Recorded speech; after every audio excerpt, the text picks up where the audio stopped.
Les pantins ne vont jamais parler de leurs problèmes. Les pantins, quand ils sont en face de vous, ils vont répéter le message de leur maître. Alors tant qu'à faire, je préfère parler avec leur maître. Et quand vous avez vu, nous avons parlé avec leur maître. Nous sommes arrivés au 15 décembre. Qu'est-ce qui s'est passé? Il a fui. Dialogue, oui, je veux un dialogue, mais dialogue pour qu'on foute la paix définitivement à mon pays. Qu'on nous laisse évoluer tranquillement vers notre développement. Je ne veux pas de dialogue pour qu'on se retrouve encore avec des brassages et des mixages qui dans quelques années vont donner encore lieu à des guerres. Je ne veux pas discuter avec des pantins. Les pantins ne vont jamais parler de leurs problèmes. Les pantins, quand ils sont en face de vous, ils vont répéter le message de leur maître. Je veux bien. Après 2 ans et demi de prison. Oui, bien sûr, je me porte bien. Vous savez, on a enduré cette situation, mais pour l'instant, je peux vous dire que je me porte bien. Est-ce que la prison vous a changé? Vous savez, pour le cas qui est le nôtre, nous avons été arrêtés injustement. Et je dirais que ce que nous avons subi allait au-delà d'une injustice. C'était carrément de la persécution. Bon, face à toute situation, il y a toujours une leçon qu'on retient. Cette prison m'a appris 2 choses. Premièrement, le pardon. J'ai appris là-bas qu'il faut pardonner. Et la deuxième chose, c'est la patience. Il faut patienter en tout temps. Parce que lorsqu'on vous condamne à 7 ans, injustement, et celui qui vous fait condamner, c'est le président de la République lui-même qui exige à ce qu'on vous condamne. Donc, vous vous dites que les carottes sont cuites et que vous n'avez qu'à patienter jusqu'au jour où vous serez libre. Donc, le fougueux Jean-Marc Kaboun des années 2020 a changé. Nous sommes en train de grandir. Hein. Je ne suis plus le Jean-Marc de 2020. Il s'est passé 5 ans déjà. Je crois que nous sommes en train de nous battre pour atteindre cette maturité qu'il nous faut pour apporter les changements que notre peuple attend dans ce pays. Et donc, je suis en train de faire beaucoup d'efforts en fait d'atteindre cette maturité qui pourra m'aider à gouverner, à gérer bien ce pays demain. Le 1er septembre dernier, une révolte dans la prison Makala de Kinshasa a provoqué officiellement la mort de 129 détenus. Vous étiez vous-même détenu ce jour-là dans cette prison. Qu'est-ce qui s'est passé réellement? En réalité, il n'y a pas eu 127 morts. Ce bilan est totalement faux. La vérité, qu'il y a eu près de 2000 morts. D'ailleurs, les bilans de l'administration carcérale qui est resté caché faisait état de 1500 morts. Mais pour nous, les prisonniers, parce que ce sont les prisonniers qui ramassaient les corps, qui les entassaient, qui les chargeaient dans des camions pour les évacuer, donc le bilan était de 2000 morts. Alors, cette situation est dramatique parce que dans une prison déjà qui avait 22 000 pensionnaires au lieu de 1500 prévus, c'était difficile pour gérer une telle surpopulation. Mais l'événement se passe la nuit du 1er au 2, c'est-à-dire à minuit exactement. Le premier pavillon est cassé, ceux du premier pavillon vont casser le deuxième pavillon, ainsi de suite. Ils arrivent à casser tout le pavillon. Là, c'est de minuit à 2 heures du matin et les services de sécurité commis à la garde de la prison n'ont pas réagi. Ils ont laissé les prisonniers casser les portes des cellules et s'entasser dans la cour de la prison pour chercher à forcer maintenant le portail central afin de sortir. C'est là que les services de sécurité vont intervenir, mais cette fois-là, sans sommation, ils ont tiré dans la foule, faisant des milliers de morts. Donc ici, je dénonce et je condamne l'attentisme de nos services de sécurité. Alors que s'ils étaient intervenus à temps, ils auraient empêché les prisonniers du pavillon 7, qui étaient moins d'1 millier, à casser d'autres pavillons, faisant maintenant une grande foule qui était difficilement gérable par les services de l'ordre. En plus, ces gens n'ont pas pu tenir compte des femmes qui étaient incarcérées à Makala.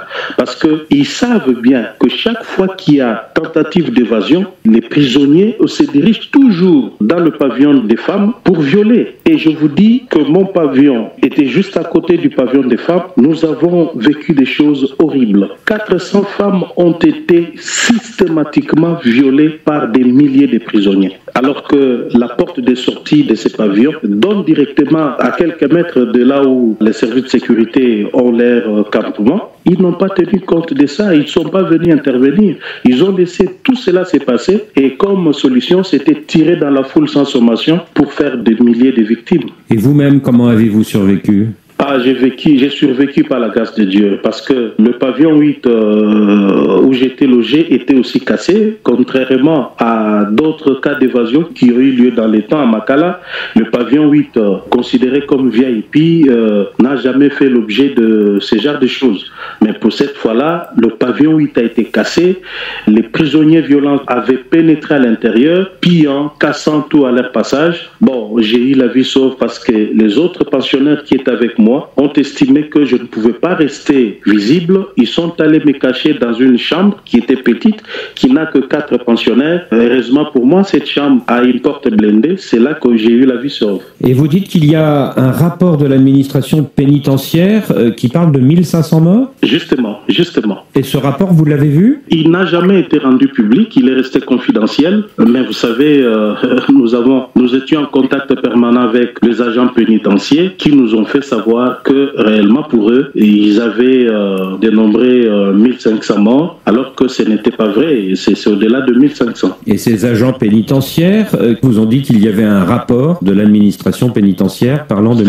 Justement, ça je le confirme, ça ne pouvait pas manquer. L'administration pénitentiaire ne pouvait pas manquer de faire un rapport réel à ce gouvernement. Rapport qui reste secret aujourd'hui. Justement. Alors à la suite de ce drame, les autorités politiques ont promis une amélioration des conditions de vie à Makala. Est-ce que de fait, ça va mieux aujourd'hui dans cette prison centrale de Kinshasa ? Pas du tout. Vous savez, ce gouvernement est habitué à faire des déclarations pour la consommation du public, alors qu'en réalité, rien n'est fait. Je dois vous dire ici que les prisonniers de Makala sont relégués à une existence indigne d'un être humain. Et vous dites qu'il y a plusieurs morts par jour, c'est ça ? Justement, vous savez, je commence par l'année 2023 et 2024. Pour ces 2 années-là, la moyenne des décès était de 10 morts par jour. Mais il arrivait des jours où on pouvait atteindre 30 morts par jour. Vous vous rendez compte ? À cause de la surpopulation dans les cellules.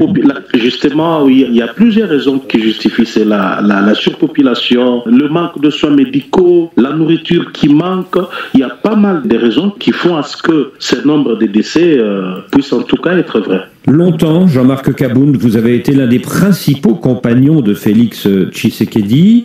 Après son arrivée au pouvoir, vous êtes même devenu le président par intérim du parti au pouvoir UDPS. Et puis en 2022, ça a été la rupture, puis la prison pour outrage au chef de l'État. Est-ce que vous regrettez aujourd'hui cette conférence de presse de juillet 2022 où vous avez tenu des propos virulents contre le chef de l'État ? Bon, je dois ici vous dire que je ne regrette rien. Mes propos n'ont pas été virulents. Moins encore des dénonciations comme beaucoup le disent, mais c'était tout simplement un témoignage citoyen d'intérêt public voué à l'émancipation du peuple congolais pour son développement, et c'est là pour garantir l'état de droit, le développement et l'éclosion sociale. Moi, j'ai rempli la part de mon contrat en tant que citoyen congolais, acteur politique et député national de surcroît. Je ne pouvais que dire ce qui devait être dit pour que les choses changent dans mon pays. En face, j'ai eu un monsieur qui tolère de moins en moins la contradiction, qui est réfractaire à la vérité, et c'est comme ça qu'ils m'ont fait subir cette persécution. Le 21 février, vous avez été libéré, et le lendemain, le 22 février, Félix Tshisekedi, lors d'une rencontre avec les parlementaires de son camp, a invité ses opposants à entrer dans un gouvernement d'union nationale. Est-ce que votre libération n'est donc pas un geste politique de sa part ? Non, je ne crois pas que ma libération puisse faire l'objet d'un marchandage politique. J'ai été victime de persécutions politiques qu'on condamné à une peine de 7 ans et j'ai passé 30 mois en prison. Cette injustice, je crois qu'elle ne pourra jamais être réparée parce que j'ai déjà passé 30 mois en prison injustement. Donc, ici, je ne voudrais pas que ma libération fasse l'objet des interprétations, des marchandages politiques. Donc, une décision a été prise pour arrêter l'injustice que j'étais en train de subir. Et pas par la volonté de Tshisekedi. Il faut avouer qu'il y a eu une forte pression depuis que j'étais en prison, tant par la communauté internationale que l'opinion publique interne du Congo. Les Congolais étaient mécontents de mon arrestation. Sur les réseaux sociaux, dans les médias, les Congolais ne faisaient que dénoncer l'injustice que je subissais. Je crois que Tshisekedi, faisant face à cette pression, a dû lâcher et je suis heureux aujourd'hui que cette injustice se soit arrêtée, mais je n'ai pas l'intention de croire que cela a été corrigé. Alors, concernant le prétendu gouvernement d'union nationale, je crois qu'aujourd'hui, M. Tshisekedi est en train de manipuler l'opinion, d'instrumentaliser la situation sécuritaire à l'est de notre pays. Parce qu'il est allé aux élections. Il a dit qu'il avait gagné les élections à 73% et qu'il s'est tapé plus de 450 députés au Parlement. Je crois qu'il contrôle carrément le Parlement à 90%. Donc, si aujourd'hui il estime qu'il doit recourir à l'opposition, ça voudrait dire que Tshisekedi est confronté à une crise de gouvernance. Il y a crise totale de gouvernance et pour moi, j'estime que le gouvernement d'union nationale qu'il propose de mettre sur pied ne résolvera rien du tout. Mais est-ce que Félix Tshisekedi n'a pas lâché sur vous et sur deux autres prisonniers politiques, Mike Mukebayi et Seth Kikuni, qui viennent d'être libérés, afin de frapper les esprits et de montrer qu'il tendait la main vers l'opposition? Je crois que cela était une obligation pour lui. Ça ne peut pas être considéré comme un cadeau que Félix Tshisekedi donne à l'opposition parce que moi, comme les autres prisonniers, Mike Mukebayi et Seth Kikuni, étions incarcérés injustement. C'est-à-dire, notre place n'était pas en prison. Et d'ailleurs, je crois que notre libération, jusqu'à preuve du contraire, reste insuffisante parce qu'il y a encore des prisonniers politiques qui continuent de croupir en prison. Ici, je fais allusion à Jacques Ndala qui continue de croupir injustement en prison. Il y a un autre aspect que beaucoup de gens ne font pas attention. C'est une catégorie de prisonniers dont le média et même les acteurs politiques ne font pas cas. Ce sont les généraux. Je vous dis ici que plusieurs généraux katangais sont arrêtés injustement. Ils sont détenus dans des cachots en prison sans jugement. Ça fait des années. Ici, je vais parler du général Filemon Yav. Je veux parler du général Djadidja. Ils sont nombreux. Et je ne comprends pas qu'un pouvoir se résume à arrêter toute personne sans le moindre aménagement, sans tenir compte de la loi et surtout l'enfermer sans lui donner accès à un procès équitable. Donc, le gouvernement Tshisekedi doit savoir que ma libération et la libération de deux autres ne suffit pas. Il y a d'autres prisonniers qui croupissent en prison injustement qui doivent être libérés. L'avancée du M23 dans l'est de votre pays, qu'est-ce que vous en pensez? Je crois que cette situation taraude les esprits de tous. C'est-à-dire pour tout Congolais épris de paix et de justice, l'avancée du M23 dans notre pays est inacceptable. Et ici, je tiens premièrement à compatir avec cette population de l'Est qui souffre, ça fait maintenant 30 ans, qui souffre et elle est sans défense, abandonnée à la merci du Rwanda. Mais en même temps, je vais dire ici que l'implication du Rwanda dans tout ce qui s'est fait à l'Est à travers le M23 n'est pas à démontrer. Et j'en appelle à la communauté internationale. Cette communauté doit comprendre que ce qui se passe au Congo est inacceptable et tout le monde doit demander au Rwanda de retirer ses troupes en République démocratique du Congo pour que le Congo retrouve la paix. Donc nous n'avons pas besoin de cette guerre. C'est vrai, Tshisekedi ne gère pas le pays comme il se doit. Il a choisi la voie de la violence, la voie de la persécution contre tous ceux qui ne sont pas d'accord avec lui. Il a choisi la voie de la mauvaise gouvernance, la corruption, les détournements des deniers publics. Tout ça, nous connaissons. Mais nous ne pouvons pas ajouter à tout cela l'insécurité et la mort par les armes. Donc nous disons ici que le Rwanda doit retirer ses troupes de la RDC. Parce que le Rwanda viole le droit international, il viole la charte des Nations Unies qui dispose que l'agression est un acte proscrit par tous ces institutions. instruments juridiques internationaux. Est-ce que vous êtes pour ou contre un dialogue avec le M23 ? Je crois que cette question doit être débattue sans passion. Aujourd'hui, vous avez le camp Tshisekedi qui est englué dans un narratif qui ne donne pas d'issue. C'est un narratif qui, en réalité, n'explique rien. Et d'ailleurs, je crois que Tshisekedi s'est fait prisonnier de son propre narratif. À force de dire que les M23 sont des terroristes, aujourd'hui, il ne sait plus avancer. Mais au regard de la situation telle qu'elle se présente, qui est clair que la RDC n'a pas une armée capable de faire face au M23, il est de bonne loi que nous puissions envisager une solution politique pour résoudre cette crise. Donc, moi, je l'ai dit, que le dialogue doit se passer en deux temps. Parce que la crise que nous avons dans la partie Est, c'est une crise armée internationale. Vous avez des armées de plusieurs pays qui sont sur notre territoire et qui combattent. Donc cette crise ne peut être endiguée que par un dialogue au niveau international, sous l'égide, bien entendu, des organisations régionales, sous-régionales, même internationales. Et là, je souscris la démarche du processus de Luanda qui voudrait que Kagame et Tshisekedi puissent trouver un accord pouvant permettre la cessation définitive des hostilités. Et cela aura l'avantage de permettre des actions humanitaires pouvant soulager ces populations meurtries tant longtemps. Et ce n'est qu'à cette condition qu'un dialogue national pourra maintenant avoir lieu avec les M23, j'insiste, avec les M23 comme partie au conflit. Et c'est M23 qui sera bien entendu débarrassé de RDF, de Rwandais, parce que l'accord que Tshisekedi et Kabila trouvera nous permettra de faire partir tous les militaires rwandais qui sont au M23. Et que ferons-nous des Congolais qui vont rester Nanga, Willy Ngoma et les autres? Donc, dire qu'on ne va pas négocier avec le M23, c'est une absurdité. Nous devons réfléchir. Le dialogue avec le M23, tout comme avec l'ensemble de la classe politique et de la société civile, demeure, c'est un impératif catégorique pour trouver la solution durable au problème de l'Est. Depuis votre libération, Jean-Marc Kabound, vous avez reçu plusieurs visites à votre domicile, notamment celle de l'opposant Martin Fayoulou. Est-ce que vous songez à une coalition avec lui dans l'opposition? Pour l'instant, je crois qu'il n'est pas question d'une quelconque coalition. Le pays est agressé. Nous voulons d'abord nous mettre ensemble, réfléchir pour faire une proposition à la crise.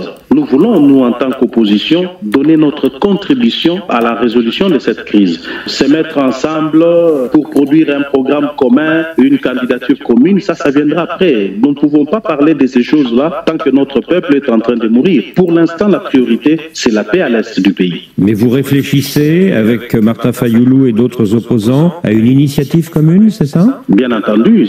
D'ailleurs, nous devons déjà réfléchir sur ça parce que le régime Tshisekedi, qui est un régime finissant, doit laisser la place de 2028 et l'opposition ne va pas refaire la même erreur qu'en 2018 où elle est allée diviser et une partie a pris le pouvoir visiblement sans programme réel, sans vision pour diriger le pays.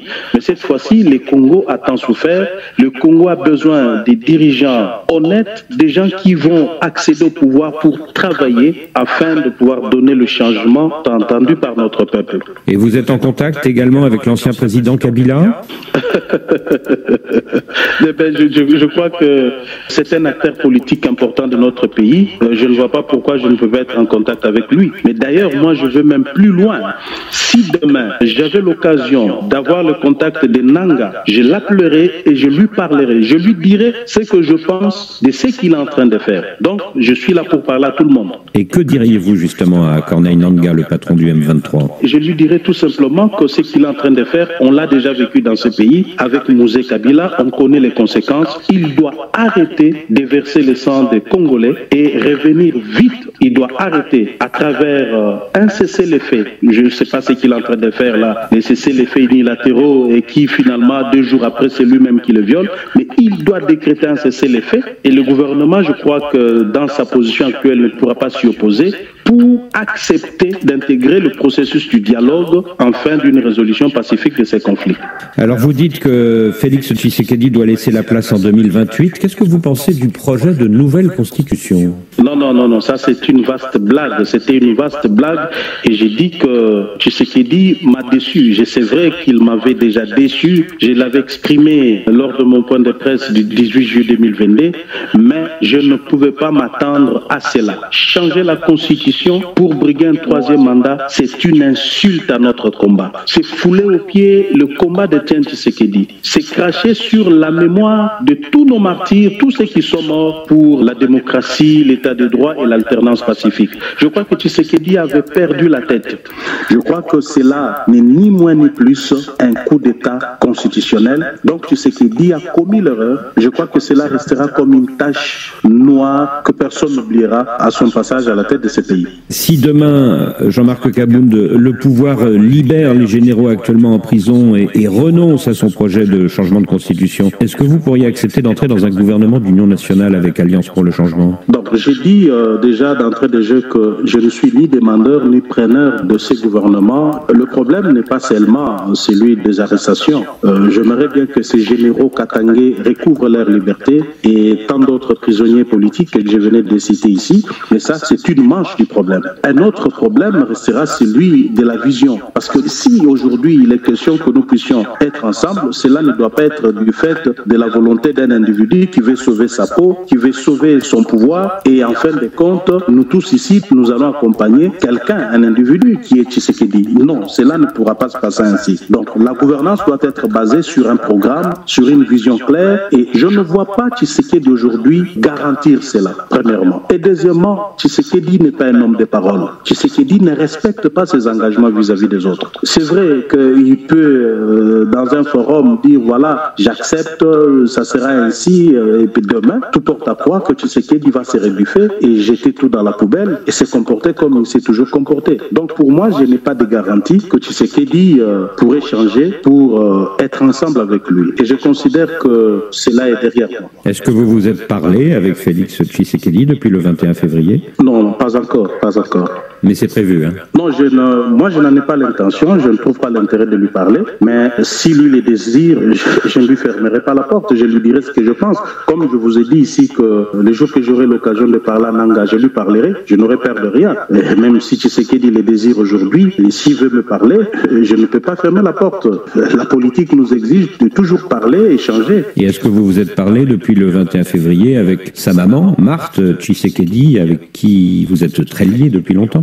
Non, depuis que j'étais arrêté jusqu'à ce jour, nous n'avons jamais parlé. Est-ce que vous serez candidat en 2028? Bien sûr. Je crois qu'après tout ce que nous avons vécu, après avoir accumulé tant d'expérience d'opposants, d'hommes clés du pouvoir et aujourd'hui quitter le pouvoir pour ses convictions, je crois que nous avons suffisamment acquis de l'expérience et de la notoriété qui pourra nous permettre de bien gouverner, de bien gérer ce pays au fait. Donc aujourd'hui, je crois que nous présenterons notre programme, nous présenterons notre vision du Congo. Et c'est avec ça que nous solliciterons le suffrage de notre peuple pour nous rassurer que nous pouvons faire quelque chose pour ce pays. Je ne me vois pas aujourd'hui donner le maire de moi-même, changer ce pays comme je l'entends, comme ministre. Non, je crois que maintenant, moi et mon parti et tous ceux qui voudront se mettre autour de moi, nous sommes en train de préparer un programme de gouvernement qui est basé sur la vision que nous avons pour gouverner autrement demain.